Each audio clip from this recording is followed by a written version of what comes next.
ওং গণ গণপতি নমঃ, ওং গণ গণপতি নমঃ, ওং গণ গণপতি নমঃ। বন্ধুরা, যে কোনো মনস্কামনা পূরণের জন্য কিন্তু আপনারা গণেশ ভগবানকে পুজো করতে পারেন। গণেশ ভগবান বুদ্ধির কিন্তু ভীষণ বুদ্ধির দেবতা।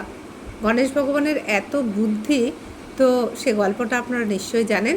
একবার শিব এবং পার্বতী গণেশ ভগবানকে এবং কার্তিককে বলেছিলেন যে সারা বিশ্ব ব্রহ্মাণ্ড ঘুরে আসতে। তখন কার্তিক তো ময়ূর নিয়ে চলে গেছিলো পুরো বিশ্ব ঘুরবার জন্যে, কিন্তু গণেশ কী করেছিল যে তার মা বাবা অর্থাৎ শিব পার্বতীকেই 7 বার ঘুরে নিয়েছিল। তো তখন জিজ্ঞাসা করেছিল যে বলল আমার বিশ্ব পরিক্রমা শেষ হয়ে গেছে। তো শিব পার্বতী জানতে চেয়েছিল যে কিভাবে এরকম বিশ্ব পরিক্রমা শেষ হলো।